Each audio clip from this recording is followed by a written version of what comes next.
So hi, this is Shubham and I welcome you once again on the platform of smart Keeda. आप सभी खूबसूरत लोगों का एक बार फिर से बहुत बहुत स्वागत है हमारे इस बेहतरीन से सेशन में, जहां पे आज हम डिस्कस करने वाले हैं पूरे वीक के करंट अफेयर्स के न्यूज को। यानी कि जो वीकली पीडीएफ आपके पास मौजूद होगा, जो आपके पास ऑलरेडी पहुंच चुका होगा, जिसमें हम लोग 8 से 15 मार्च के न्यूज को कवर कर रहे हैं, इसी न्यूज को आज हम लोग डिस्कस करेंगे फटाफट से। ठीक है।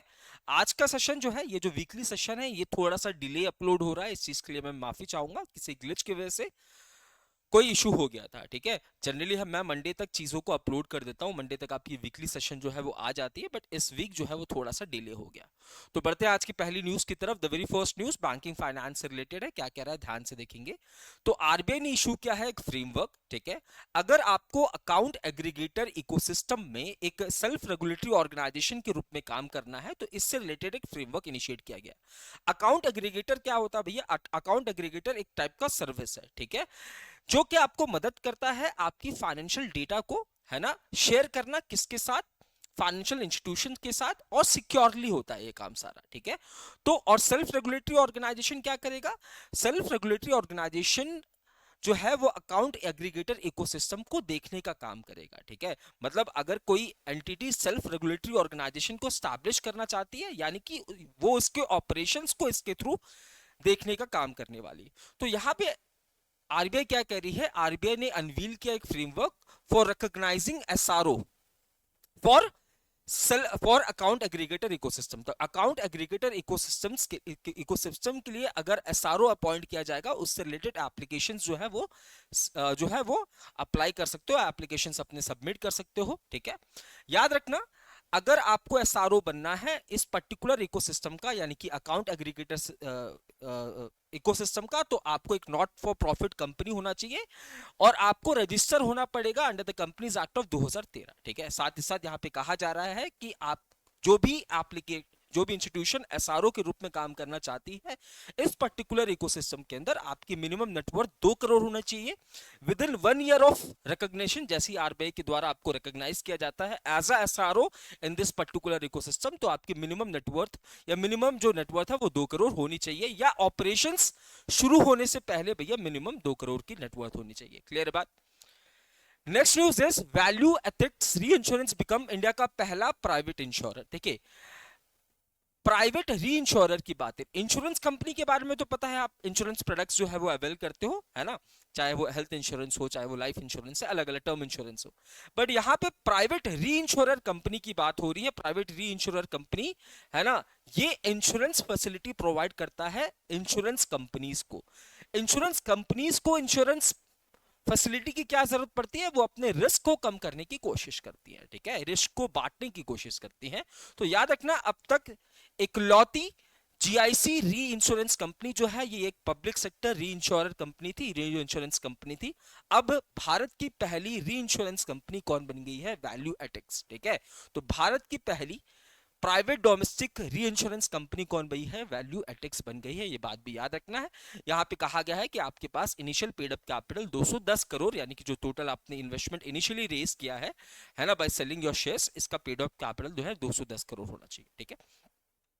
Next news is SBI to launch project finance unit for AI fintech e commerce industries. तो यहां पे देखिए एसबीआई क्या कह रहा है, मैं एक सेंटर ऑफ एक्सीलेंस को स्टैब्लिश करूंगा, और इस सेंटर ऑफ एक्सीलेंस को स्टैब्लिश करने के बाद मैं ये डिसाइड करूंगा, है ना, कि जो मेरे फंड्स हैं वो कौन कौन से प्रोजेक्ट्स में जाएंगे। तो भैया कौन से प्रोजेक्ट्स में जाएंगे? तो आप देखोगे न्यू एज इंडस्ट्रीज के अंदर। न्यू एज इंडस्ट्रीज जैसे आर्टिफिशियल इंटेलिजेंस हो गया, रोबोटिक्स हो गया, मशीन लर्निंग हो गया, इनके लिए एक फंड क्रिएट किया जा रहा है। ठीक है।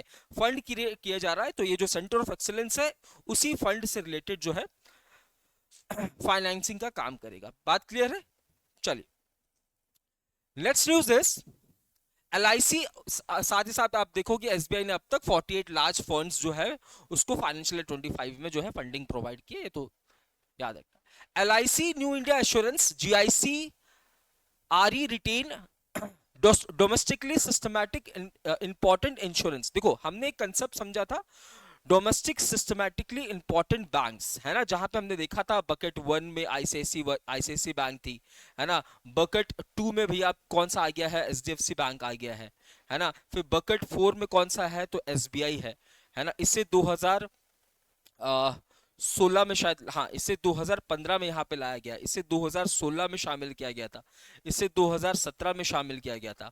तो बकेट वन में जो बैंक होगा ये बहुत ज्यादा इंपॉर्टेंट बैंक है, बट रिस्क कम है, ठीक है, बहुत ज्यादा एनपीओ नहीं है, बहुत ज्यादा लाइबिलिटीज नहीं है, बट ये वाला जो बकेट फोर वाला बैंक होता है इसका रिस्क हाई होता है ना। तो इनको too large to fall banks भी कहते हैं। वैसे ही domestically systematic important insurance companies कौन कौन सी देखने को मिलेगी, तो भारत की LIC, NIA plus GIC reinsurance company जो है ये domestically important reinsurance company होने वाली है। Next news is SEBI has introduced a stricter regulatory framework for SME IPOs. So ऐसे small and medium enterprises जो कि अपनी IPO रिलीज करना चाहते हैं उसके लिए कुछ स्ट्रिक्ट रिस्ट्रिक्शंस लाए गए हैं, किसके द्वारा भैया, सेबी के द्वारा, ठीक है, सेबी के द्वारा। किसके लिए भैया, तो ऐसे स्मॉल एंड मीडियम एंटरप्राइजेस जो कि अपना आईपीओ लाना चाहते हैं उनके लिए स्ट्रिक्ट इंट्रोडक्शन लाया गया। क्या रहा है, SEBI notifies regulatory framework for SME IPOs by introducing profitability requirement and capping a 20% limit on OFS. Offer for sale का कंसेप्ट क्या होता है, जब एग्जिस्टिंग शेयर होल्डर किसी कंपनी के अपने शेयर्स को बेचते हैं, तो यहां पे आप देखो कि 20% से ज्यादा का शेयर जो है एग्जिस्टिंग शेयर होल्डर जो है वो पब्लिक के सामने जो है नहीं रख सकता है, ठीक है। साथ ही साथ जो आईपीओ लाना चाहते हैं, है ना, ऐसे स्मॉल एंड मीडियम एंटरप्राइजेस जो कि अपने आईपीओ रिलीज करना चाहते हैं, तो उनकी ऑपरेटिंग प्रॉफिट जब हम लोग सारे एबिटा पॉजिटिव जिसे बोलते हैं, टैक्सेस एंड ऑल जो है सारा माइनस करके, इसको पिछले 3 सालों में कम से कम 2 साल उसका नेट ऑपरेटिंग प्रॉफिट जो है वो 1 करोड़ का होना चाहिए। ये बात भी यहाँ पे कही गई है। और ऐसा इसलिए कहा जा रहा है क्योंकि बहुत पिछले कुछ सालों में एसएमईज जो है वो काफी ज्यादा आईपीओ के थ्रू पैसे रेज कर रही है। आप देखोगे सिर्फ 2024 में 240 स्मॉल एंड मीडियम एंटरप्राइजेस ने, है ना, इतना करोड़ रेज किया है आईपीओ जारी करके, ठीक है। Next is new notes of 100 and 200 with new RBI governor signature. तो यहाँ पे देखिए जो पुराने 100 और 200 के नोट है वो तो अभी भी काम करेंगे, ठीक है। अब नए 100 और 200 के नोट जो है वो इनिशिएट किए जा रहे हैं, जहां पे सिग्नेचर भैया नए आरबीआई के गवर्नर का होने वाला है। क्या नाम है इनका, संजय मल्होत्रा जी, है ना। इन्होंने किसको रिप्लेस किया था, तो 25th गवर्नर थे शक्तिकांता दास जी। तो नए 100 और 200 के नंबर जो है होने वाले हैं। याद रखना महात्मा गांधी सीरीज का ये नोट्स होंगे, है ना। कौन से सीरीज के, महात्मा गांधी सीरीज के ये नोट्स होने वाले हैं, ध्यान में रखना, ठीक है। महात्मा गांधी सीरीज के नोट्स होने वाले हैं, इसे ध्यान में रखना। Mahatma Gandhi series of notes हमने डिस्कस किया था सबसे पहली बार 1996 में इनिशिएट किया था और इसने लायन कैपिटल को रिप्लेस किया था। Atul Kumar Goyal assumes charge as chief executive of Indian banking association. तो हमने डिस्कस किया था इंडियन बैंकिंग एसोसिएशन जिसे एस्टैब्लिश किया गया 1946 में। तो ये एक नॉन गवर्नमेंटल ऑर्गेनाइजेशन, ये एक एसोसिएशन है। सभी कह सकते हैं बैंक्स एंड फाइनेंशियल इंस्टीट्यूशंस के more than 246 banks and financial institution आपको यहाँ पे मेंबर के रूप में देखने को मिलेंगे, ठीक है। और उनके रिप्रेजेंटेटिव के रूप में काम करता है ये। तो इसके चीफ एग्जीक्यूटिव ऑफिसर के रूप में किसे अपॉइंट किया गया है, अतुल कुमार गोयल साहब को अपॉइंट किया जाएगा, ठीक है। रफ्तार को थोड़ा तेज कर देंगे जैसे ही बैंकिंग का न्यूज खत्म होता है, ठीक है। ये पहले आईबीआई के चेयरमैन भी रह चुके हैं 2 टर्म्स के लिए, ठीक है।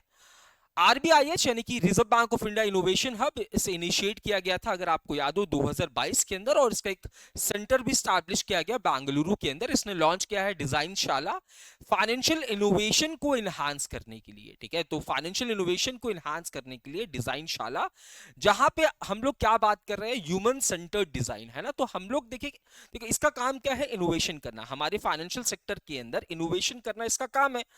तो फाइनेंशियल सेक्टर पे सबसे इंपॉर्टेंट क्या है भैया, मैं और तुम यानी कि इंसान। क्योंकि फाइनेंशियल सेक्टर, ये सारा जो इकोसिस्टम है ये हमसे तुमसे चल रहा है।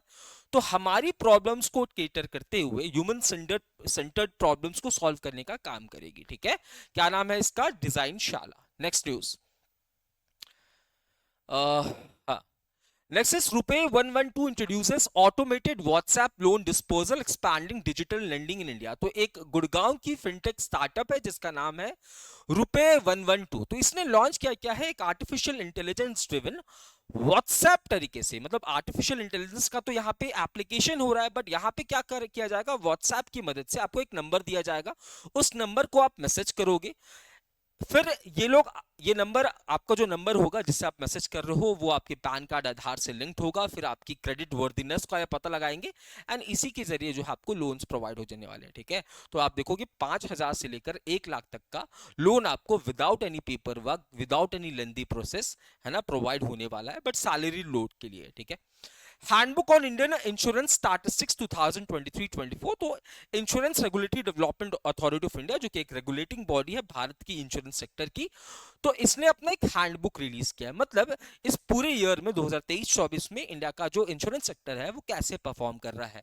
तो यहां पे आप देखोगे कह रहा है क्या भैया, तो क्लेम सेटलमेंट रेशियो की बात हो रही है, तो claim settlement ratio of entire life insurance industry, ये पॉइंट इंपॉर्टेंट। देखिए बहुत सारे पॉइंट्स हैं, ठीक है, बट आपके लिए क्या इंपॉर्टेंट है, आपके लिए इंपॉर्टेंट है प्रेजेंट में जो आप देखोगे 2023-24 के लिए जो क्लेम सेटलमेंट रेशियो है, यानी कि कितने क्लेम्स आए और कितने क्लेम्स को सेटल किया इंश्योरेंस कंपनीज ने। ठीक है, वो कितना है, 96.82%, है ना, विद इन 3 days। तो एक पर्टिकुलर पीरियड में आपने कितने क्लेम सेटल किए ऑफ द टोटल क्लेम जो है वो प्रेजेंट किया गया। इंडिया का जो private life insurance honour around 99% of all individual that claim request, तो आप देखोगे सबसे ज्यादा दैट क्लेम रिक्वेस्ट जो आप देखोगे प्राइवेट लाइफ इंश्योरेंस कंपनी जो है बियर कर रही है। In terms of number of policies biggest insurer कौन है, एक्सिस मैक्स लाइफ। ठीक है, इसके बाद most number of policy settle किया गया है 1 महीने के अंदर एलआईसी के द्वारा। Kotak Mahindra life insurance, Ageas Federal, फिगली एंड अवीवा लाइफ इंश्योरेंस जो है ये 100% क्लेम सेटलमेंट रेशियो जो है अचीव कर रहा है। ठीक है, तो जो पॉइंट्स मैंने आपको बताया वही एग्जाम के लिए इंपॉर्टेंट है। ठीक है, अवंसी फाइनेंशियल सर्विसेज लिमिटेड ने लॉन्च किया है स्वालक्ष। स्वालक्ष क्या है भैया, तो यहां पे हम लोग एक स्पेशलाइज एजुकेशन लोन प्रोवाइड करेंगे महिलाओं को अगर वो अब्रॉड में पढ़ने जाती हैं। ठीक है, ऐसी लड़कियां जो कि अब्रॉड में पढ़ना चाहती हैं तो उनको लिए हम लोग स्वालक्ष इनिशिएटिव को लॉन्च कर रहे हैं। कौन लॉन्च कर रहा है, अवंसी फाइनेंशियल सर्विसेज लिमिटेड, जहां पे हम लोग एजुकेशन लोन प्रोवाइड करेंगे। Muthoot micro finance wins double gold at Skoch award 2025, तो यहाँ पे स्कॉच अवार्ड 2025 में मुथूट माइक्रो फाइनेंस दो अलग अलग कैटेगरी में, ठीक है, एक कॉर्पोरेट एक्सीलेंस कैटेगरी में और एक banking financial services and insurance category में आप देखोगे अवार्ड जीत रहा है। कौन सा अवार्ड, गोल्ड अवार्ड। ठीक है, एक इनिशिएटिव है इसका महिला मित्र, एक इनिशिएटिव इसका गृह रक्षा इंश्योरेंस स्कीम। ठीक है, next news is Fitch affirm stable rating on Punjab national bank, तो यहां पे स्टेबल रेटिंग की बात की। देखो रेटिंग हमने देखा था, है ना, ए, ट्रिपल ए, है ना, फिर फिर ए, ऐसे करके रेटिंग्स होती हैं। तो यहाँ पे कह रहा है फिच रेटिंग हो गया, है ना, तो ये रेटिंग एजेंसीज हैं, ठीक है, जो कि फाइनेंशियल इंस्टीट्यूशंस कंपनीज के बारे में बताती है कि इसके जो ऑपरेशंस है वो देख के क्या लगता है, इसकी बैलेंस शीट देख के क्या लगता है, इसकी लाइबिलिटी देख के क्या लगता है कि क्या ये धराशायी हो जाएगा, है ना। तो यहाँ पे फिच वगैरह जो है ये सारी रेटिंग एजेंसी है जो कि फाइनेंशियल इंस्टीट्यूशंस एंड कंपनीज के बारे में बताती हैं कि भैया ये इसके ऑपरेशंस कैसे चल रहे हैं, कोई दिक्कत की बात तो नहीं है, ये वो तमाम चीजें यहाँ पे कहा जाता है। ठीक है, तो कह रहा है भैया ट्रिपल बी जो है वो रेटिंग रखी गई है किसकी भैया, तो यूबीआई एंड पीएनबी दोनों की। Next news is Dubai foreign direct investment monitor इन 2024, तो एक रिपोर्ट है जहां पे दुबई ने अपनी दुबई की जो Dubai department of economy and tourism ने इसने Dubai foreign direct investment monitor report को रिलीज किया, जहां पे कह रहा है कि टॉप सोर्स कंट्री है किसके लिए, दुबई के लिए, है ना। मतलब दुबई के लिए जो टॉप सोर्स इनवर्ड एफडीआई की जो कंट्री है वो कौन है भैया, भारत है। मतलब of the total FDI India से 21.5% जो है एफडीआई वो कहाँ जा रहा है, तो दुबई में जा रहा है, followed by USA, France, UK and Switzerland. ठीक है, ये बात भी आपको ध्यान में रखनी है। अब बाकी आप देखोगे 52.3 बिलियन दिरहम जो है यहाँ पे एफडीआई कैपिटल जो है वो आया है, पहले ये कम आया करता था। बाकी आप देखोगे 1117 ग्रीनफील्ड एफडीआई प्रोजेक्ट्स जो कि बिल्कुल एक ऐसी बिजनेस जो कि जीरो से शुरुआत हो रही है। ठीक है, तो इसमें भी आप काफी ज्यादा आपको देखने को मिल रहा है, मतलब लोग इन्वेस्ट कर रहे हैं दुबई के अंदर। Canara HSBC GIC housing finance limited offer credit life insurance for home loans, तो यहाँ पे Canara HSBC life insurance GIC HF housing finance company है, ये लोग कोलैबोरेट कर रहे हैं जहां पे हम लोग, है ना, फाइनेंशियल सिक्योरिटी सॉल्यूशंस प्रोवाइड करेंगे इनके द्वारा जो होम लोन लिए गए कस्टमर्स हैं उनको। ठीक है, ऐसे केसेस में क्या होता है, लेट्स से आपकी डेथ हो गई तो जनरली क्या होता है कि जो आपने प्रीमियम पे कर दिया है ना, तो उससे जो है पैसा जो है वो चुकाया जाता है, आपका जो कोलैटरल है उसको बिक्री किया जाता है, तो ऐसे केसेस में है ना इंश्योरेंस कंपनी आपको पे करेगी, ठीक है। जो भी आपने कोलैटरल में रखा होगा वो कोलैटरल का अमाउंट इंश्योरेंस कंपनी पे करेगी आपके बिहाफ में, अगर आपकी डेथ हो जाती है तो। At HDFC Bank, Indian Army and CSC Academy revive MOU to spank project Naman. तो यहाँ पे देखिए प्रोजेक्ट नमन का मोटिव क्या था, देखिए प्रोजेक्ट नमन को इनिशिएट किया गया था इंडियन आर्मी के द्वारा, जहाँ पे हम आर्मी वेटरन्स है ना, जो आर्मी वेटरन्स हैं उनकी फैमिलीज है, उनको सर्विसेज प्रोवाइड करते हैं, बैंकिंग फैसिलिटीज प्रोवाइड करते हैं, ठीक है, किसके थ्रू, तो कॉमन सर्विस सेंटर्स के थ्रू, ठीक है। तो यहाँ पे HDFC बैंक है ना, DIAV यानी कि directorate of Indian army veterans and common services centre e governance, ये MOU साइन कर रहे हैं, जहां पे हम लोग प्रोजेक्ट नमन को एक्सपैंड करने की बात कर रहे हैं, ठीक है। Next is Niva Bupa launches rise for India missing middle. तो यहाँ पे देखिए नीवा बुपा हेल्थ इंश्योरेंस ने अनवील किया है एक अपना इंश्योरेंस प्रोडक्ट जिसका नाम है राइस, जहां पे टारगेट किया जाएगा मिसिंग मिडल को, यानी कि जो मिडिल क्लास फैमिलीज है ना वो बहुत ज्यादा इंश्योरेंस प्रोडक्ट्स अवेल नहीं कर पाती है, ठीक है। जैसे insurance regulatory development authority of India का टारगेट है कि 2047 तक हमें सभी भारतीयों को इंश्योर करना है। तो इन टारगेट्स को पूरा करने के लिए हमें मिडिल लोगों को, मिडिल जो एवरेज मिडिल क्लास है उसको भी टारगेट करना पड़ेगा, तो इसके लिए, ठीक है। Next is bank of India science MOU with Indian army for रक्षक सैलरी पैकेज। तो यहाँ bank of India and Indian army के बीच में एक कोलैबोरेशन देखने को मिल रहा है, जहां है ना, जहां पे हम लोग रक्षक सैलरी पैकेज जो है उसको इनिशिएट कर रहे हैं, किसके लिए, आर्मी वेटरन्स एंड अग्निवीर्स के लिए। आप देखोगे यहाँ पे आपको पर्सनल एक्सीडेंटल इंश्योरेंस कवर मिलने वाला है 1 करोड़ तक का, एंड साथ ही साथ अगर एयर की दुर्घटना में आपको कुछ होता है तो आपको यहाँ 2 करोड़ तक का इंश्योरेंस मिलेगा free of cost. Bank of Baroda launches global account for NRI women, है ना। तो हमने डिस्कस किया था क्या, तो अगर एनआरआईज को भैया इंडिया में इन्वेस्ट करना है, अपनी सेविंग्स वगैरह जमा करनी है, तो एनआरई अकाउंट है ना, NRO account, non resident ordinary account, external account and FCNR account में पैसा, FCNR बी अकाउंट में पैसा जो है वो डिपॉजिट कराएंगे, ठीक है।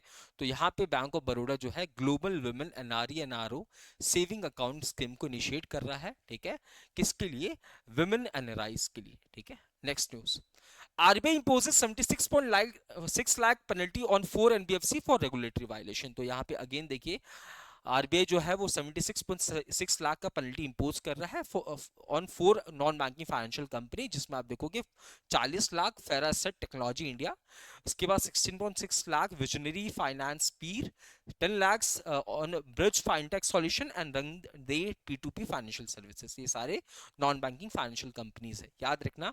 इससे रिलेटेड एक क्वेश्चन आपके एग्जाम में जरूर पूछा जाएगा, SBI क्लैरिकल मेंस हो या PO मेंस हो, ठीक है। Next is SBI launches collateral free digital SME loan for women entrepreneurs. तो यहाँ पे जो SBI है ये क्या कर रहा है, एक प्रोडक्ट को इनिशिएट कर रहा है जिसका नाम है अस्मिता, जहां पे हम लोग लोन प्रोवाइड करेंगे किसको, महिला एंटरप्रेन्योर्स को, ठीक है।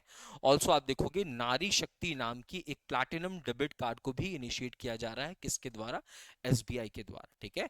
तो SME लोन्स देगा, SME यानी कि स्मॉल मीडियम एंटरप्राइज लोन दिया जाएगा किसको, महिला एंटरप्रेन्योर्स को। नाम क्या है प्रोडक्ट का, अस्मिता, उसके बाद नारी शक्ति प्लैटिनम डेबिट कार्ड भी यहाँ पे महिलाओं की नीड्स को पूरा करने के लिए। आई स्पिरिट जो कि सॉफ्टवेयर इंडस्ट्री का थिंक टैंक कहा जाता है, लॉन्चेस PSLAI यानी कि priority sector lender association of India to strengthen MSME financing. देखिए प्रायोरिटी सेक्टर क्या है ना, प्रायोरिटी सेक्टर का मतलब है वो सेक्टर जिसके ऊपर बहुत ज्यादा प्रायोरिटी करनी, तो RBI कहता है कि आपको भैया प्रायोरिटी सेक्टर को लेंड करना पड़ेगा, MSMEs को उधार देना पड़ेगा, एजुकेशन के सेक्टर में काम करना है, हेल्थ सेक्टर के ऊपर काम करना है, तो उनको लोन्स वगैरह आपको प्रोवाइड करने की जरूरत है। तो यहाँ पे आई स्पिरिट जो कि सॉफ्टवेयर इंडस्ट्री का थिंक टैंक है, ये क्या कह रहा है, ये priority sector lender association of India को यहाँ पे फॉर्म कर रहा है। ये सेक्शन 8 कंपनी होने वाली है under the RBI priority sector lending policy, है ना। As per RBI rules, bank must allocate 40% of their adjusted net bank credit to PSL, है ना। प्रायोरिटी सेक्टर लेंडिंग में आपको 40% एडजस्टेड नेट बैंक क्रेडिट का जो है उसमें डिप्लॉय करने की जरूरत है, यानी कि आपको 64 ट्रिलियन का लोन्स जो है एनुअली प्रोवाइड करने की जरूरत है हमारी प्रायोरिटी सेक्टर के अंदर, ठीक है। MSME का सेक्टर जो है कंट्रीब्यूशन, MSME का कंट्रीब्यूशन इंडिया की इकोनॉमी में 29% ऑफ GDP है, 46% ऑफ टोटल एक्सपोर्ट है। मतलब हमारी GDP अगर 100 रुपए की है तो 29 रुपीस जो है ये एमएसएमई का कंट्रीब्यूशन है। अगर एक्सपोर्ट हम लोग 100 रुपए का माल कर 100 माल एक्सपोर्ट कर रहे हैं तो उसमें 46% माल या 46 माल जो है वो एमएसएमई के अंदर आ रहा है। तो इस और आप देखोगे एमएसएमई सेक्टर का क्रेडिट गैप काफी ज्यादा है। तो एमएसएमई जो है ये हमारी प्रायोरिटी सेक्टर है, तो उसी के लिए एक एसोसिएशन को फॉर्म किया जा रहा है।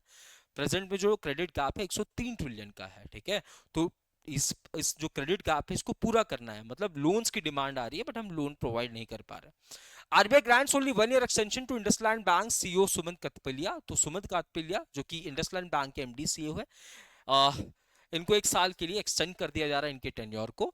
Axis bank becomes first domestic lender to secure aircraft financing deal. तो यहाँ पे एक्सिस बैंक जो है ये पहली डोमेस्टिक फाइनेंशियल इंस्टीट्यूशन बन गई है, ठीक है, जो कि क्या कर रही है, जो कि लेंड कर रही है किसको भैया, तो एयर इंडिया ग्रुप को, ठीक है, एयर इंडिया ग्रुप को लेंड कर रही है। तो आप देखोगे यहाँ पे 34 ट्रेनिंग एयरक्राफ्ट जो है वो परचेज किया जाएंगे, जिसके लिए यहाँ पे एक्सिस बैंक फाइनेंस प्रोवाइड करेगी एयर इंडिया ग्रुप को, ठीक है। ट्रेनिंग एयरक्राफ्ट का मतलब क्या है, यहाँ पे बेसिकली इनको ट्रेन वगैरह करने के लिए पायलट्स को भी पहले चलवाया जाता है। आरबीआई ने बोला कि जो 98.18% ऑफ 2000 रुपीज नोट जो है वो वापस आ चुके हैं। तो अगर आपको याद हो हमने 2000 रुपए के नोट से रिलेटेड बातें की थी, जहां पे 2000 रुपए का नोट जो है बंद कर दिया गया था। बट अभी भी अगर आपके पास 2000 रुपए का नोट है तो आप आरबीआई के जो 19 इशू ऑफिसेज है वहां पे इंडियन पोस्ट की मदद से इसे भेज सकते हो। तो यहाँ पे बोल रहा है कि 98.18% ऑफ द टोटल 2000 का नोट, यानी कि 100, लेट्स से अगर 100% ही होगा ना, तो 100% में से 98.18% जो 2000 के नोट्स हैं वो वापस आ चुके हैं। फिलहाल अभी भी इकोनॉमी में नोट्स हैं कितने वर्थ के, तो इतने वर्थ के, ठीक है। Next news, finance minister launches digital footprint based credit assessment model for MSMEs. तो यहाँ पे देखिए एक क्रेडिट असेसमेंट मॉडल, देखो कैसे क्रेडिट असेसमेंट का मॉडल का मतलब होता है भैया, हम असेसमेंट करेंगे, फाइनेंशियल इंस्टीट्यूशन आपके बारे में असेस करेगी कि आप कितने क्रेडिट वर्दी हैं। तो एक नया क्रेडिट असेसमेंट मॉडल को इनिशिएट किया जा रहा है, जो कि एमएसएमईज के डिजिटल फुटप्रिंट, डिजिटल फुटप्रिंट क्या होता है, लेट्स से मैं इंटरनेट सर्फ कर रहा हूँ, इंटरनेट सर्फ करने के बाद मैंने लैपटॉप को बंद कर दिया, तो डिजिटल फुटप्रिंट का मतलब है जो मेरा सर्च हिस्ट्री है, ठीक है, वो तो मैंने डिलीट नहीं किया, तो इसी को हम लोग डिजिटल फुटप्रिंट कहते हैं। तो डिजिटल फुटप्रिंट के बेसिस पे क्रेडिट असेसमेंट मॉडल को इनिशिएट कर रहा है, फाइनेंस मिनिस्ट्री ने इसे लॉन्च किया है, याद रखना, ठीक है।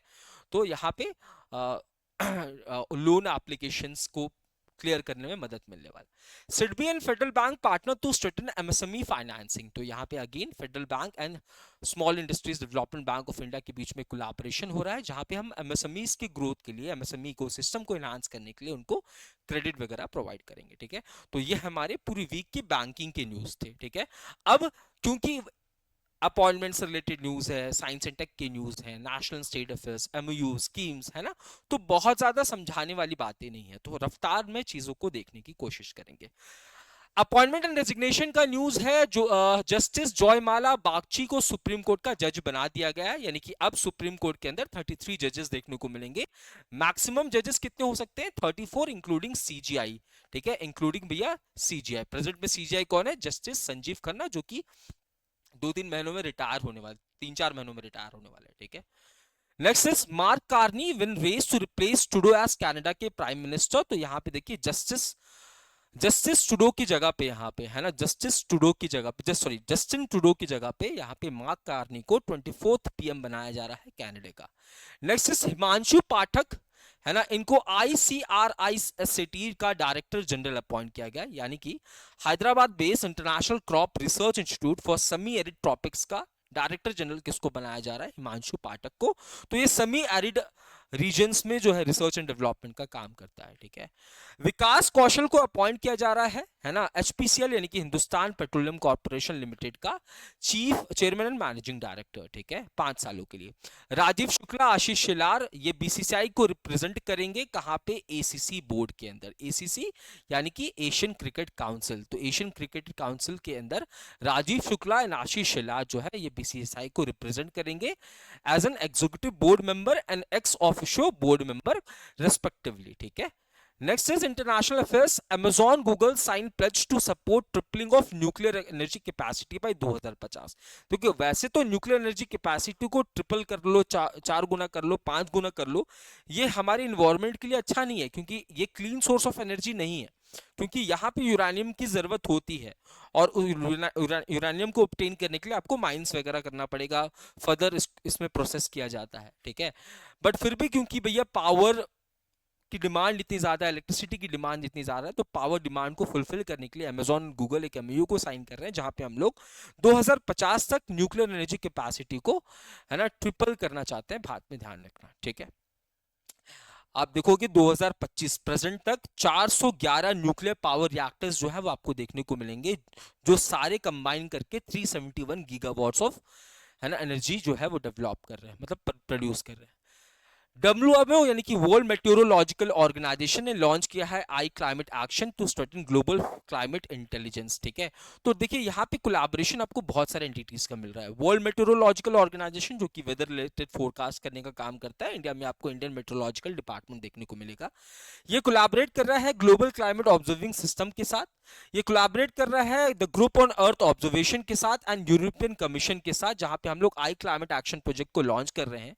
बेसिकली क्या है कि क्लाइमेट से रिलेटेड, क्लाइमेट को फोरकास्ट करना है भैया, क्लाइमेट कैसा चेंज हो रहा है, तो इसकी जानकारी पूरी की पूरी तरीके से हमें हो, तो उसके लिए हमें डेटा चाहिए। अरे भैया मुझे किसी चीज के बारे में जानकारी रखनी है ना, तो हमें डेटा चाहिए होगा ना। हम मुझे एक क्वेश्चन सॉल्व करना है, तो मुझे उसके लिए कुछ डेटा चाहिए होगा। तो भैया यहाँ पे क्या कह रहा है ना, तो project to close critical gaps in earth observation, तो अर्थ के ऑब्जर्वेशन के लिए जो गैप्स हैं, जिसकी डेटा हमें चाहिए, उसके ऊपर काम किया जाएगा। India assumes share of 68th edition of UN commission on narcotic drugs, तो ये यूएन की वो बॉडी है जो कि नारकोटिक ड्रग्स, है ना, उसको रेगुलेट करने का काम करती है। तो 68 सेशन की चेयरमैनशिप किसके पास है, तो भारत के पास है, ठीक है। इससे पहले आप देखोगे एम्बेसडर शंभू एस कुमारन, है ना, ये प्रिसाइड कर रहे हैं ओवर सेशन फ्रॉम 10 मार्च से लेकर 14 मार्च 2024। तो इससे पहले इन्होंने प्रिसाइड किया था, याद रखना, हेड किया था मतलब। जयशंकर साहब inaugurates new Indian consulate in Manchester, तो यहाँ पे जयशंकर साहब ने एक नया कॉन्सोलेट जो है उसे इनॉग्रेट किया है इंग्लैंड मैनचेस्टर के अंदर। ऑल्सो आप देखोगे प्रवासी भारतीय सहायता केंद्र, यानी कि एनआरआईज को हेल्प करने के लिए एक सेंटर को भी डेवलप किया जा रहा है यूके के अंदर। स्पोर्ट्स एंड गेम्स की बात हो रही है, Rohit Sharma become the second most successful Indian captain by clinching in second ICC title. इससे पहले 2023 में 2024 में हमने टी20 वर्ल्ड कप जीता, और अब हमने क्या जीत लिया भैया, अब हमने, है ना, आईसीसी चैंपियंस ट्रॉफी जीत लिया है। Next is ICC announces champions trophy 2025 team of the tournament, तो यहाँ पे देखिए मैच तो खत्म हो गया, जिसके बाद टॉप 11 की टीम बनाएगी जिन्होंने पूरे टूर्नामेंट में अच्छा परफॉर्म किया हो, जिसमें आप देखोगे, है ना, कोहली साहब है शामिल है, श्रेयस अय्यर शामिल है, केएल राहुल, वरुण चक्रवर्ती, मोहम्मद शमी शामिल है, एंड अक्षर पटेल को 12th मैन में रखा है। 4 प्लेयर आपको न्यूजीलैंड के देखने को मिलेंगे, ठीक है। अफगानिस्तान के 2 प्लेयर। रवांडा चैलेंजर 2025, ठीक है, तो रवांडा चैलेंजर 2025 ये मेंस डबल्स टाइटल है, यानी कि मैं किसकी बात कर रहा हूँ, टेनिस की बात कर रहा हूँ। मेंस डबल टाइटल में आपके लिए इंपॉर्टेंट इसलिए हो जाता है क्योंकि यहाँ पे आपको देखो सिद्धांत बंथिया देखने को मिलेंगे, और उनके काउंटर पार्टनर अलेक्जेंडर डॉन्स्की देखने को मिलेंगे, जो कि मेंस डबल्स का टाइटल जीत रहे हैं, ठीक है। सिंगल्स की बात करूं तो वैलेंटीन फॉया, ये बात। ICC and Unilever form landmark partnership for women's cricket, तो यहाँ पे एक कोलैबोरेशन आईसीसी एंड यूनिलीवर के बीच में, जहां पे हम लोग 2 सालों के लिए कोलैबोरेट कर रहे हैं। किसके लिए, तो महिला क्रिकेट, महिला कौन कौन सी महिला जो है वो कुछ पर्सनल केयर ब्रांड्स का इस्तेमाल करती हैं, तो इसी के लिए रेक्सोना एंड डव, है ना, रेक्सोना एंड डव को आईसीसी का फर्स्ट डेडिकेटेड कमर्शियल पार्टनर बनाया जा रहा है वुमेन्स क्रिकेट का, ठीक है, 2027 तक। प्रणव वेंकटेश जो है ये वर्ल्ड जूनियर 2025 चैंपियनशिप जीत चुके हैं, याद रखना, वर्ल्ड जूनियर ओपन 2025 चैंपियनशिप, ये अंडर 20 चेस टूर्नामेंट होता है, ठीक है। सबसे पहली बार ये किसने जीता था भाई इंडिया की तरफ से, तो विश्वनाथ आनंद जी ने जीता था, ठीक है।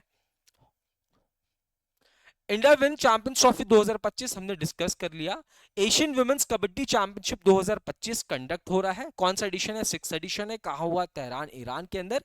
इंडिया ने जीत लिया है, किसको हराया है, ईरान को फाइनल में हराया है। टोटल 7 टीम्स ने पार्टिसिपेट किया है।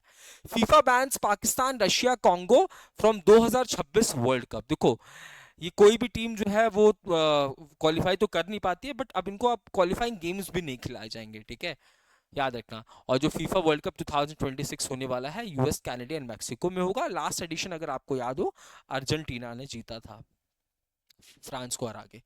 Pranab Venkatesh Venkatesh become world junior chess champion. मैंने आपको बताया कि ये 7वें वर्ल्ड जूनियर चैंपियन होने वाले इंडिया की तरफ से पहले कौन थे, तो पहले थे इंडिया की तरफ से पहले कौन थे, विश्वनाथ आनंद थे। ठीक है, विश्वनाथ आनंद थे, याद रखना।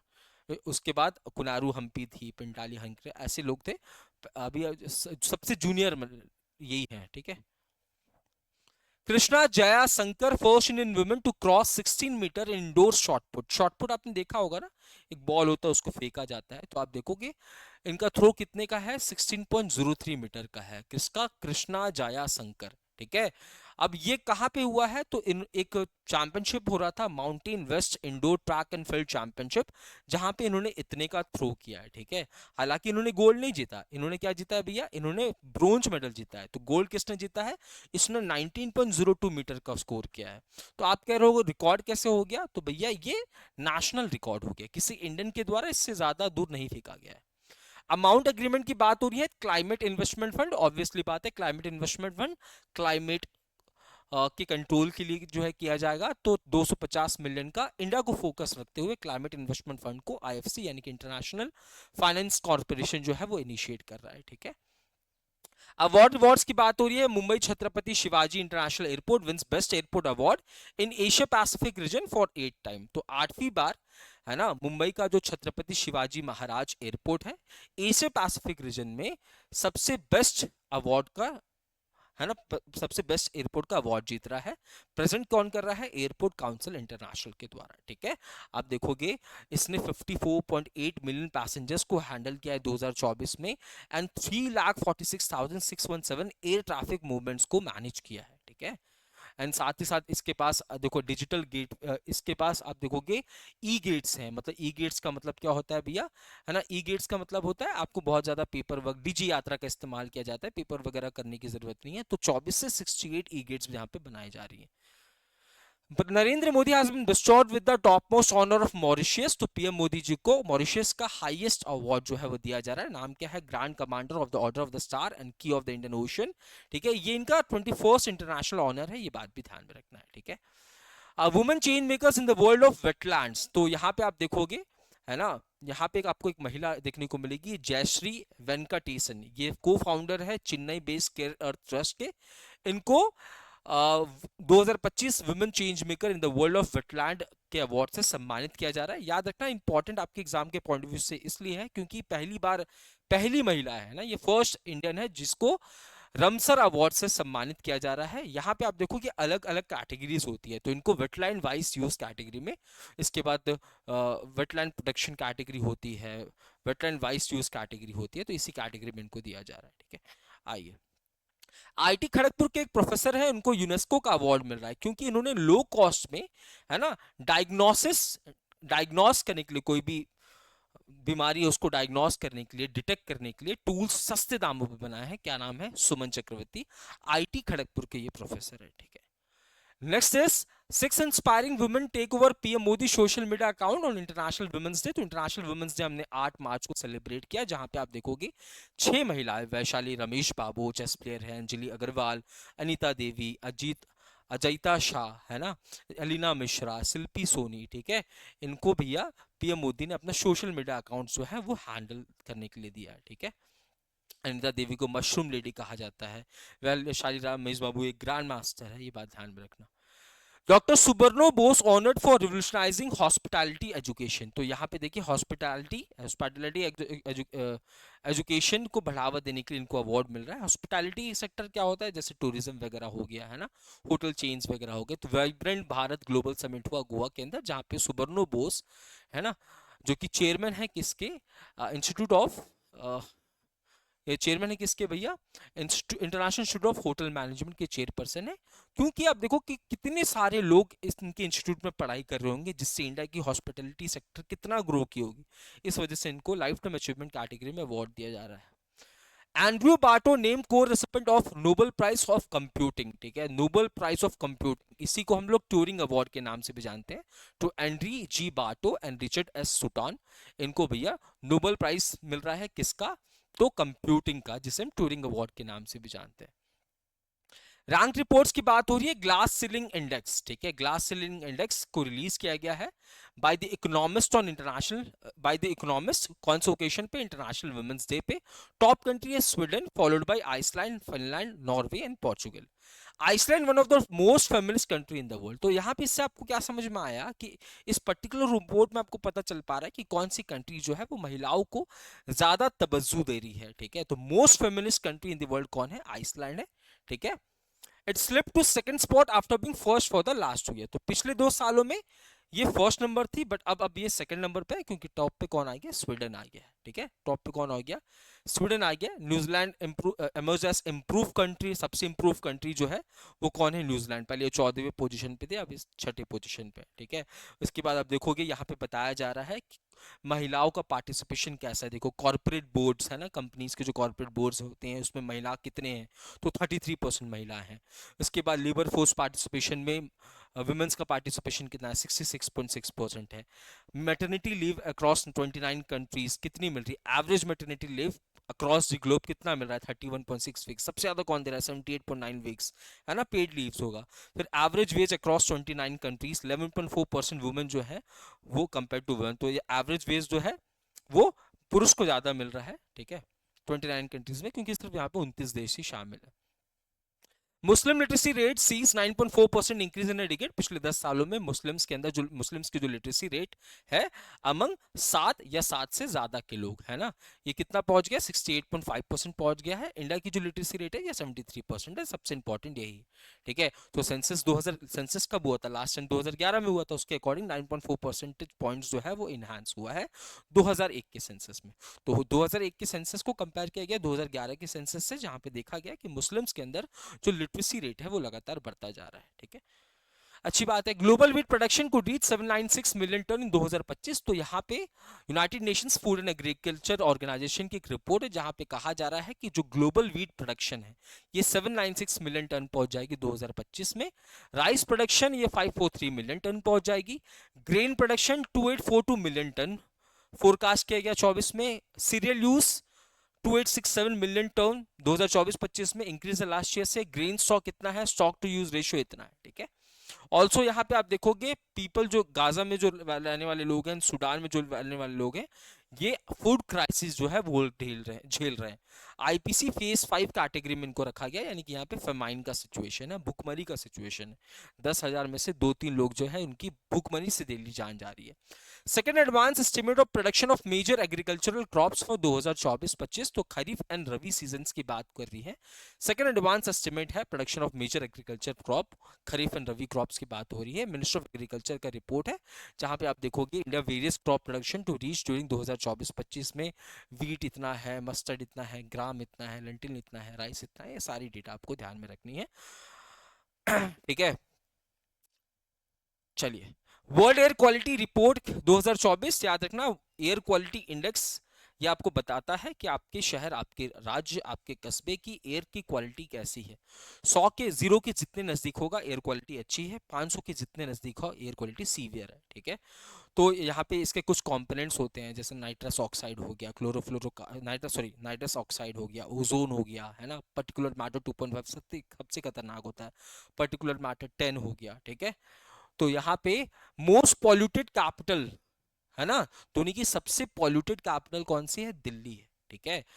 World most polluted metropolitan area कौन सी है भैया, तो मेघालय की बायरनीहाट रीजन है, ठीक है। इंडिया जो है वो 5th मोस्ट पॉल्यूटेड कंट्री है, पहले ये 3rd था, ठीक है। India cities in world top 20 most polluted cities, तो टॉप 20 मोस्ट पॉल्यूटेड सिटीज की बात करूं तो इसमें से 13 जो है आपको भारत के अंदर देखने को मिलेगा, ठीक है। उसके बाद देखो इसके अलावा आप देखोगे 4 पाकिस्तान में है, एक चाइना में है, एक कजाकिस्तान में है, ठीक है। सेंट्रल अफ्रीका का एक ही है। आप देखोगे छद का कैपिटल। इंडिया के अंदर 60% 7% का डिक्लाइन हुआ है, पर्टिकुलर मैटर 2.5 के कंसंट्रेशन का, ये बात भी याद रखनी है। उसके बाद मोस्ट पॉल्यूटेड कंट्री जो है वो छद, इंडिया का पोजीशन 5वें नंबर पे है, ठीक है ना। सेकंड नंबर पे बांग्लादेश है, थर्ड नंबर पे पाकिस्तान, फोर्थ नंबर पे कॉन्गो, फिफ्थ नंबर पे इंडिया, आपको याद रखना है। ब्रांड फाइनेंस इंश्योरेंस 100 2025, तो यहाँ पे क्या कह रहा है, इस पर ब्रांड फाइनेंस इंश्योरेंस 100 2025 रिपोर्ट, यानी कि है ना कौन सी इंश्योरेंस कंपनी बेहतर है। तो एलआईसी जो है ये third among world most strongest insurance, दुनिया की सबसे स्ट्रॉन्गेस्ट इंश्योरेंस की बात करूं तो एलआईसी थर्ड नंबर पे है। पर यहाँ पे ब्रांड वैल्यू की बात नहीं हो रही थी, स्ट्रॉन्गेस्ट इंश्योरेंस ब्रांड की बात हुई है। ब्रांड वैल्यू की बात करता तो एलआईसी की रैंकिंग 12th नंबर पे है। ठीक है, इसको पोलैंड की वर्ल्ड स्ट्रॉन्गेस्ट इंश्योरेंस ब्रांड की बात करूं तो पीजेडयू पोलैंड की है ये इंश्योरेंस कंपनी, ये पहले नंबर पे है। Nexus India ranks third global इन चिप डिजाइन रिसर्च पेपर्स, तो यहाँ पे चिप डिजाइन रिसर्च पेपर्स की बात करूं, एक रिपोर्ट प्रेजेंट किया गया है, मेंटेन बनाया गया है जॉर्जटाउन यूनिवर्सिटी के द्वारा। इंडिया की रैंकिंग तीसरे नंबर पे है of numbers of research paper publish on chip design and fabrication, मतलब चिप के सेक्टर में, चिप डिजाइनिंग के सेक्टर में हमने कितना रिसर्च किया है इस पर्टिकुलर पीरियड में। इस मामले में हम तीसरे पोजीशन पे, पहले नंबर पे चाइना, दूसरे पे यूएसए। ठीक है, इसके बाद इंडिया में हैव सेकंड लार्जेस्ट ओवरवेट और ओबीस पॉपुलेशन, यानी कि मोटापे का ओवरवेट है ना, जितनी होनी चाहिए उससे ज्यादा वजन है, ओबीस मोटापा। ठीक है, तो 2050 तक आप देखोगे है ना, 2050 तक सबसे ज्यादा 2050 तक आप देखोगे second largest overweight and obese population हमारे पास होने वाला है, over half of all adult globally. ठीक है, and a third of all children adolescent, ठीक है, जिनकी तादाद इतनी है, अडल्ट की तादाद इतनी है, टू बी ओवरवेट बाय 2025। तो इतने करोड़ लोग एंड इतने चिल्ड्रंस 2050 तक ओवरवेट हो जाएंगे। As of 2021 nearly 211 crore people, जो कि दुनिया के 45% की पॉपुलेशन बताता है, ये ओवरवेट है। ठीक है, India to have second largest overweight और ओबीस पॉपुलेशन 2025 2050, 1990 में हम लोग चौथे पोजीशन पे थे। इंडिया ने चाइना को ओवरटेकन कर दिया, become the largest number of overweight holder. ठीक है, चिल्ड्रंस की बात करूं तो सबसे ज्यादा ओवरवेट चाइना में है, फॉलो सेकंड नंबर पे इंडिया। ठीक है, closing the gender gap in generative AI skills, तो यहाँ पे closing the gender gap in generative AI skills report को रिलीज किया गया है। इंडिया ग्लोबल लीडर है जनरेटिव आर्टिफिशियल इंटेलिजेंस अडॉप्शन में, recording 1.3 million artificial intelligence enrolment globally. अब देखोगे है ना, अगर ग्लोबली जनरेटिव आर्टिफिशियल इंटेलिजेंस को सीखने के लिए अडॉप्ट करने के लिए रिपोर्ट प्रेजेंट की गई है कि हम सबसे ज्यादा इसे अडॉप्ट कर रहे हैं। ठीक है, 1.3 मिलियन लोगों ने आर्टिफिशियल इंटेलिजेंस को अडॉप्ट करने की बात की है, एंड इंडिया की रैंकिंग सेकंड है इसी लिस्ट में महिलाओं की बात करें तो। ठीक है, स्कीम्स की बात हो रही है, राजस्थान गवर्नमेंट ने इंट्रोड्यूस किया है तारबंदी योजना। तारबंदी योजना ये किसानों को मदद करेगा, स्ट्रे एनिमल्स जो होते हैं वो उनकी खेती को नष्ट कर देते हैं, तो उसके लिए तारे वगैरह लगाए जाएंगे, उसके लिए आपको असिस्टेंस जो है वो प्रोवाइड किया जाएगा। स्मॉल मार्जिन फार्मर्स को 60% ऑफ द फेंसिंग कॉस्ट, और ज्यादा से ज्यादा इतना मिलेगा, अदर फार्मर्स को 50% ऑफ द टोटल कॉस्ट, ऐसे तारबंदी योजना। मुख्यमंत्री बालिका समृद्धि योजना एंड मुख्यमंत्री कन्या आत्मनिर्भर योजना को अनाउंस किया गया है, किसके द्वारा, यूनियन हेल्थ मिनिस्टर के द्वारा, है ना। मुख्यमंत्री बालिका समृद्धि योजना की बात करें तो 50,000 का बॉन्ड जो है डिपॉजिट करेगी कौन, तो गवर्नमेंट डिपॉजिट करेगी। ठीक है, सभी लड़कियां जो त्रिपुरा की है ना, और जब वो 18 साल की हो जाएंगी तो ये बॉन्ड मैच्योर हो जाएगा, आपको 8 से 10 लाख रुपए मिलेगा according to the market rate. उसके बाद मुख्यमंत्री कन्या आत्मनिर्भर योजना, जहां पे 140 लड़कियों को सेलेक्ट किया जाएगा और उनको 2 व्हीलर्स दिया जाएगा, जो कि हायर सेकेंडरी में अच्छा परफॉर्म कर रही है, टॉप स्कोरर्स है। प्रधानमंत्री सूर्य घर मुफ्त बिजली योजना आपको पता है। ठीक है, तो प्रधानमंत्री मुफ्त सूर्य घर बिजली योजना ने 10.09 लाख इंस्टॉलेशंस कंप्लीट किए। योजना 13 फरवरी 2024 को लॉन्च किया गया था, 13 फरवरी 2025 को इसे 1 साल पूरे हुए। ये आपके एग्जाम के पॉइंट ऑफ व्यू से इंपॉर्टेंट है। ठीक है, एग्जाम के पॉइंट ऑफ व्यू से इंपॉर्टेंट है। अब देखो कि इतने इंस्टॉलेशंस हो गए, यानी कि इतने लाख हाउसहोल्ड्स ने इस स्कीम को अडॉप्ट किया। स्कीम में क्या है, 2027 तक, मार्च 2027 तक हम 1 करोड़ घरों तक पहुंचना चाहते हैं। कैसे पहुंचेंगे, तो हम उनको मोटिवेट करेंगे, जागरूक करेंगे कि आप अपने छतों पर सोलर पैनल्स लगाएं। ये सोलर पैनल्स आपको इलेक्ट्रिसिटी जनरेट करके देगा, आप कुछ इलेक्ट्रिसिटी को खुद के इस्तेमाल के लिए रखोगे, जो एक्स्ट्रा इलेक्ट्रिसिटी होगी उसको डिस्ट्रीब्यूशन कंपनीज को बेच दोगे, जिसके लिए आपको सब्सिडीज भी मिल रही है। यहाँ पे जब आप फैसिलिटी को लगाओगे तो 40% तक की सब्सिडी या 76,800 तक का आपको सब्सिडी प्रोवाइड किया जाएगा। ठीक है, महिला समृद्धि योजना, दिल्ली कैबिनेट ने महिला समृद्धि योजना को इनिशिएट कर दिया है, इलेक्शन के टाइम पे बात की गई थी। 2500 रुपए पर मंथ यहाँ पे दिए जाएंगे महिलाओं को, 21 से 60 साल की महिलाओं को दिए जाएंगे, और याद रखना बिलो पॉवर्टी लाइन वाले जो लोग हैं उनको ही दिए जाएंगे, जिसके लिए 51,100 करोड़ का बजट एलोकेशन किया गया है। नेशनल स्टेट अफेयर्स की बात हो रही है तो गवर्नमेंट जो है ये 1 बिलियन का फंड जो है वो सेट कर रहा है क्रिएटिव इकोनॉमी के लिए। क्रिएटिव इकोनॉमी जैसे भैया ऑडियो विजुअल एंटरटेनमेंट वगैरह के लिए, है ना। तो पहला वेव समिट हुआ मुंबई के अंदर, होगा 1 से 4 मई के बीच में, जिसे इनॉग्रेट प्रधानमंत्री नरेंद्र मोदी करेंगे, जहां पे पब्लिक प्राइवेट पार्टनरशिप मॉडल पे बेस 1 बिलियन का हम लोग फंड इनिशिएट करेंगे, ठीक है।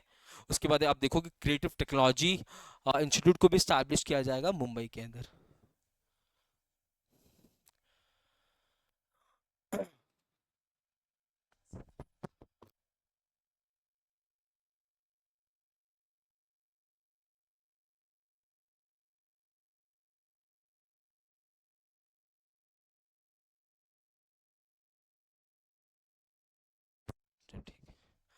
Government plans to add 6.5 gigawatt thermal, 2.2 gigawatt nuclear capacity in financial 26। तो यहाँ पे हम लोग थर्मल पावर कैपेसिटी को इन्हांस करना चाहते हैं, साथ ही साथ न्यूक्लियर कैपेसिटी को भी इन्हांस करना चाहते हैं, हाइड्रो कैपेसिटी को भी इन्हांस करना चाहते हैं। अभी फिलहाल देखोगे 200 gigawatt of renewable energy capacity है हमारी, जिसमें सबसे ज्यादा कंट्रीब्यूशन सोलर का है। और अब हम लोग देखो थर्मल को भी इन्हांस कर रहे हैं, हाइड्रो को भी इन्हांस कर रहे हैं, ठीक है।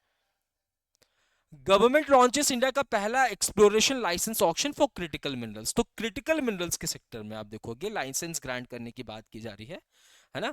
क्रिटिकल मिनरल्स के सेक्टर में तो मिनिस्ट्री ऑफ माइंस और गोवा कोलैबोरेट कर रही है, जहां पे हम लोग पहला एक्सप्लोरेशन लाइसेंस ऑक्शन कंडक्ट कर रहे हैं, ठीक है। तो ऑक्शन में क्या होगा, ऑक्शन में भैया लोग पार्टिसिपेट करेंगे, ठीक है। जो माइनर्स हैं वो पार्टिसिपेट करेंगे, जो माइनिंग का काम करेंगे। Larsen and turbo plans 2 billion का स्प्लैश ऑन डेटा सेंटर। तो लार्सन एंड टर्बो $2 बिलियन जो है इन्वेस्ट करेगा, ठीक है। हम लोग क्या बना रहे हैं, लार्सन एंड टर्बो बोल रहा है हम लोग भैया डेटा सेंटर्स डेवलप करेंगे। देखो डेटा को स्टोर करने के लिए हमारे पास क्लाउड वगैरह है ना, तो उसके लिए एक इकोसिस्टम तैयार किया जाएगा। MIB, IEIC एंड विंजो ने लॉन्च किया है tech trump season 3 for gaming startups. तो यहाँ पे गेमिंग स्टार्टअप्स के लिए, है ना, टेक ट्रम्प प्रोग्राम की शुरुआत की जा रही है, पहला सीजन है। पीयूष गोयल साहब ने इनॉग्रेट किया है national intellectual property moot court competition. तो intellectual property moot court competition को इनॉग्रेट पीयूष गोयल साहब ने किया है ना। इंटेलेक्चुअल प्रॉपर्टी जैसे पेटेंट्स हो गया, है ना, वगैरह वगैरह।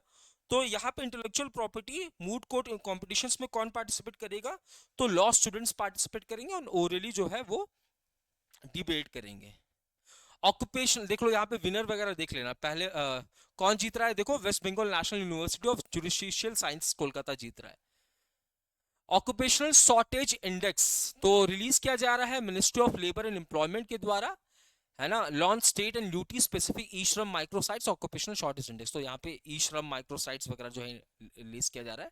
मोटिव क्या है, तो वेलफेयर प्रोग्राम्स, है ना। देखो ई श्रम पोर्टल में कौन रजिस्टर्ड है, अनऑर्गेनाइज सेक्टर्स में काम करने वाले लोग।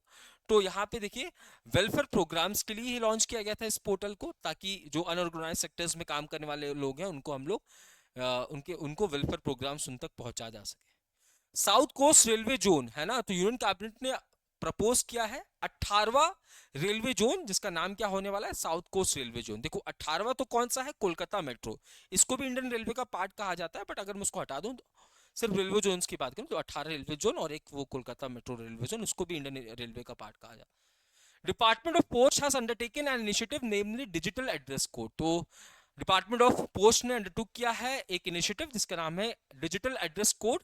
मोटिव क्या है, establishing a digital public infra, ठीक है। जियो कोडिंग एड्रेसिंग सिस्टम, है ना। चीजों को भैया डिपार्टमेंट ऑफ पोस्ट क्या करेगा, आपके सामान को आप तक पहुंचाएगा, तो उसके लिए यहाँ पे फ्लिपकार्ट को फाउंडर बिनी बंसल ने लॉन्च किया एक नया स्टार्टअप, नाम क्या है, ओपतरा, है ना। फ्रेंचाइज बिजनेस पोर्टफोलियो बनाएगा। फ्रेंचाइज बिजनेस मतलब लेट्स से भैया जॉली चाय वाला है, उसने फ्रेंचाइज देना शुरू कर दिया, तो उस फ्रेंचाइज बिजनेस को पूरा रेगुलेट करने का काम करेगा। नेक्स्ट, उत्तराखंड कैबिनेट ने अप्रूव किया है यूनिफाइड पेंशन स्कीम। तो यहाँ पे यूनिफाइड पेंशन स्कीम 1 अप्रैल 2025 से अप्रूव होने वाला है, ठीक है। उत्तराखंड गवर्नमेंट जो है इसको इनिशिएट कर रही है। उसके बाद आप देखोगे एक्साइज पॉलिसी 2025 के अंदर भी यहाँ पे इसे अप्रूव किया गया है। MRP से ज्यादा आप लिकर वगैरह सेल नहीं कर पाओगे, वगैरह वगैरह। इंडियन पासपोर्ट डॉक्यूमेंट रूल 2025 आ रही है, तो जहां पे आप देखोगे ऑर्डिनरी सिटीजन्स के लिए कौन से कलर का पासपोर्ट होगा, ब्लू, गवर्नमेंट ऑफिशियल्स के लिए व्हाइट एंड डिप्लोमेट्स के लिए रेड पासपोर्ट। इंडिया जो है वो third largest operating metro system होने वाली है, दुनिया की सबसे ज्यादा, है ना, जो ऑपरेट हो रही है ऑलरेडी ऑपरेट हो रही है, वो मेट्रो सिस्टम किसके पास है? वो भारत के पास है। पहले पे चाइना, दूसरे पे यूएसए, ठीक है। पहली मेट्रो लाइन कोलकाता में, ये बात तो आपको पता है। अगर मैं बात करूं, बाय दिसंबर 2025 दिल्ली मेट्रो जो है ये वर्ल्ड लॉन्गेस्ट मेट्रो नेटवर्क बन जाएगी सिंगल सिटी। मतलब एक सिंगल सिटी में सबसे बड़ी मेट्रो नेटवर्क कहां पे है? न्यूयॉर्क में, फॉलोड बाय दिल्ली। पर दिसंबर 2025 तक हम ये रिकॉर्ड अपने नाम कर लेंगे। Government proposes coal controller organization as regulator for national trade in exchange. तो यहाँ पे मिनिस्ट्री ऑफ कोल कह रही है कि हम लोग एक कोल ट्रेड एक्सचेंज को स्टैब्लिश करेंगे, है ना, क्रिटिकल कमोडिटीज के बाइंग सेलिंग को रेगुलेट करने के लिए। एंड कोल कंट्रोलर ऑर्गेनाइजेशन इसका रेगुलेटर के रूप में काम करेगा। सेंट्रल इलेक्ट्रिसिटी अथॉरिटी जो है to honour frontline workers of the power sector. जो पावर सेक्टर में काम करने वाले जो लाइनमैन्स होते हैं ना, उनको यहाँ पे अवार्ड दिया जाएगा। पहली बार लाइनमैन दिवस सेलिब्रेट किया गया था मार्च 21 में, और इस बार 5वां एडिशन सेलिब्रेट किया जा रहा है। नेक्स्ट, पंजाब ने लॉन्च किया है प्रोजेक्ट हिफाजत। तो ministry of social security and women and child development किसकी? पंजाब की। कौन है? बलजीत कौर। इन्होंने प्रोजेक्ट हिफाजत जो है वो लॉन्च किया है, जहां पे आप 181 पे कॉल कर सकते हो अगर आपके खिलाफ कुछ भी हो रहा है। NITI Aayog India SME forum launch initiative to empower women entrepreneurship. तो यहाँ पे NITI Aayog India small and medium enterprises forum जो है ये लॉन्च कर रही है मिलियन वुमेन अराइज, जहां पे महिला एंटरप्रेन्योर्स को बढ़ावा देने की बात की जा रही है। CM Shri Bhupendra Patel virtually inaugurate कर रहे हैं बानस कांथा डेयरी सीमेंट सेंटर। कहां पे? गांधीनगर से। तो बानस कांथा, है ना, डेयरी सीमेंट सेंटर जो है इसको इनिशिएट किया जा रहा है कहां से भैया? गुजरात से, ठीक है। मीटिंग कॉन्फ्रेंसेस की बात हो रही है। 39th एडिशन हो रहा है किसका? आहार 2025 का, ठीक है। आहार 2025 का, जहां इसे ऑर्गेनाइज किया जा रहा है आईटीपीओ के द्वारा भारत मंडपम न्यू दिल्ली के अंदर, ठीक है। जहां पे इंडिया का एग्रीकल्चर एंड प्रोसेस फूड में कितनी हमारी अच्छी चल रही है, वो सारी चीजें। मोबाइल वर्ल्ड कांग्रेस 2025 कंडक्ट किया गया, जहां पे इंडिया को रिप्रेजेंट कौन कर रहे थे? ज्योतिरादित्य सिंधिया, है ना। और ये हुआ कहाँ है? बार्सिलोना, स्पेन के अंदर। डिफेंस अफेयर्स की बात हो रही है। आईएनएस रणवीर जो है ये बांग्लादेश के साथ हम 2 एक्सरसाइज कर रहे हैं ना। कौन कौन सी? तो bongo Sagar and coordinated petrol या कॉर्पोरेट एक्सरसाइज। तो यहाँ पे इंडियन नेवी को लीड कौन कर रहा है? आईएनएस रणवीर। इंडिया जो है सेकंड लार्जेस्ट आर्म इंपोर्टर बन गया है ग्लोबली 2020 से 2024 के बीच में। पहला कौन है? यूक्रेन है, याद रखना। कौन है? यूक्रेन है। सिप्री की रिपोर्ट है। तो हम सेकंड पे है, पहले नंबर पे यूक्रेन है, ठीक है। सबसे ज्यादा बेच कौन रहा है? यूएसए। मिनिस्ट्री ऑफ डिफेंस ने भारत इलेक्ट्रॉनिक्स लिमिटेड के साथ एक डील साइन किया है, जहां पे हम लोग रडार्स परचेस करेंगे। कितने वर्थ का? 2960 करोड़ का, ठीक है। अश्विनी नाम है इसका रडार का, ठीक है। इसके बाद 12th एडिशन हो रहा है कौन से एक्सरसाइज? खंजर एक्सरसाइज। किसके किसके बीच में? तो किर्गिस्तान और इंडिया के बीच में। 12वां एडिशन है, याद रखना। पहला एडिशन 2011 में हुआ था। ये तो हो गया कॉर्पोरेट एंड बंगो सागर एक्सरसाइज। इसके बाद एम्पेक्स एक्सरसाइज हो रहा है, बाइनियल एक्सरसाइज है, ट्राई सर्विस एक्सरसाइज है, डोमेस्टिक एक्सरसाइज है। मतलब सिर्फ भारत पार्टिसिपेट करेगा, Indian navy, air force and army participate करेगी। 2 साल में एक बार होता है। मिनिस्ट्री ऑफ डिफेंस ने 248 मिलियन का एक कॉन्ट्रैक्ट साइन किया है रशिया के रोसो बोरॉन एक्सपोर्ट के साथ। क्या हम परचेस कर रहे हैं? 1000 हॉर्स पावर वाला T-72 टैंक्स परचेस कर रहे हैं। हमारे पास भी 70 हॉर्स पावर वाला T-72 टैंक्स है, बट हम 1000 horse power T-72 tanks purchase कर रहे हैं। डीआरडीओ ने रिवील किया इंडिया का लेटेस्ट हाइपरसोनिक वेपन। देखो हाइपरसोनिक वेपन ना सभी के पास नहीं है, तो रशिया से, यूएसए एंड चाइना के पास ही है। तो अब भैया डीआरडीओ ने अनवील किया है अपना BM-04, जो कि शॉर्ट रेंज बैलिस्टिक मिसाइल होने वाला है। रेंज इसकी 400 से 1500 किलोमीटर होगी, ठीक है। एमओयूज बात कर लेते हैं। Central council for research in homeopathy new Delhi and Adamas university Kolkata के बीच में एक एमयू साइन हुआ, जहां पे हम लोग होम्योपैथी के फील्ड में रिसर्च करेंगे। जियो जो है, जियो एंड पहले एयरटेल फिर जियो, दोनों जो है इलॉन मस्क के स्टारलिंक सैटेलाइट जो कि सैटेलाइट बेस्ड ब्रॉडबैंड सर्विसेज आपको प्रोवाइड करेगी, इसके लिए कोलैबोरेशन हो रहा है, ठीक है। Assam department of technology sign MOU for centre state partnership under bio ई3 पॉलिसी। बायो ई3 पॉलिसी मतलब biotechnology for economy, environment and employment. तो यहाँ पे भैया बायोलॉजी के इस्तेमाल करके हम लोग नई टेक्नोलॉजी डेवलप करते हैं। बायोटेक्नोलॉजी का मतलब तो ये होता है। तो Assam and department of biotechnology के बीच में कोलैबोरेट देखने को मिल रहा है। इंडिया एंड कतर के बीच में एक एमयू साइन हुआ है for economic and financial cooperation. तो सिंपल सा एक एमयू हो रहा है इंडियन कतर के बीच में, ट्रेड वगैरह को बढ़ावा दिया जाएगा, इकोनॉमिक कॉपरेशन किया जाएगा। एंड इंडियन मॉरिशियस के बीच में एक एमयू साइन हो रहा है जहां पे हम लोग मनी लॉन्ड्रिंग वगैरह चीजों को रोकेंगे।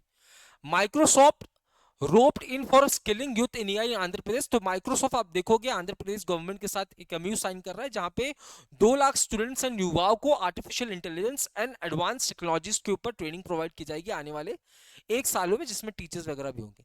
गुजरात सेमी कनेक्ट कॉन्फ्रेंस जो है वो कंडक्ट किया गया कहां पे, गांधीनगर के अंदर, ठीक है, जहां पे आप देखो कि बहुत सारे चीजों के ऊपर यहाँ पे साइन किया गया है। गुजरात जो है इसने Gujarat semiconductor policy already implement कर दिया था 2022 में, 2027 तक चलेगा।